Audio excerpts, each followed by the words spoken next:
Job openings పరంగా అయితే మాత్రం ఒకటి గుడ్ న్యూస్, ఒకటి బ్యాడ్ న్యూస్ అయితే చెప్తున్నా అండి. ఇది latest update. So good news ఏంటంటే ఓపెనింగ్స్ పరంగా కొంత ఎక్కువ పర్సెంటేజ్ హైరింగ్ అయితే జరుగుతుందండి రీసెంట్గా అయితే మాత్రం. ఓకే, అది ఏ టెక్నాలజీ మీద అయినా సరే, మోస్ట్లీ వెబ్ డెవలప్మెంట్ కానీ, డేటా ఇంజనీర్ రిలేటెడ్వి, ఓకే, అండ్ డెవాప్స్ రిలేటెడ్ కానీ, ఓకే, ఇలాగ చెప్పుకుంటూ పోతే పర్లేదు, హైరింగ్ పర్సెంటేజ్ అనేది కొంత ఇంక్రీజ్ అయింది.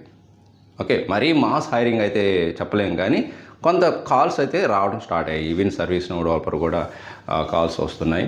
ఓకే, సో మరి ఎవరికి వస్తున్నాయండి? ఎక్కువ ఎక్స్పీరియన్స్. మనకి ఎంత ఎక్స్పీరియన్స్ పెరుగుతుంటే అన్ని కాల్స్ రోజుకి వస్తుంటాయండి. ఇప్పుడు మీకు 4+ అనుకోండి, ఒక రకంగా వస్తాయి. 5+, 6+ అయితే మీకు వీక్లీ ఎన్ని కాల్స్ అయినా రావడానికి అవకాశం ఉంది. ఓకే, అది గుర్తుపెట్టుకోండి. అది ఏ టెక్నాలజీ అయినా పర్లేదు. ఓకే, అంటే మనకి ఎక్స్పీరియన్స్ పెరిగే కొద్దీ కాల్స్ ఎక్కువ ఉంటున్నాయి.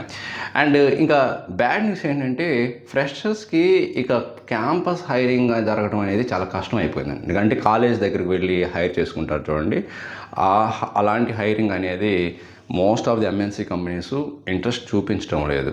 ఇన్ కేస్ కొంత క్యాంపస్ హైరింగ్ జరిగినా 1 or 2 క్యాండిడేట్స్ని తక్కువ బిలో సింగిల్ డిజిట్ నెంబర్స్లోనే వాళ్ళు హైర్ చేసుకోవడానికి అవకాశం ఉంటుంది.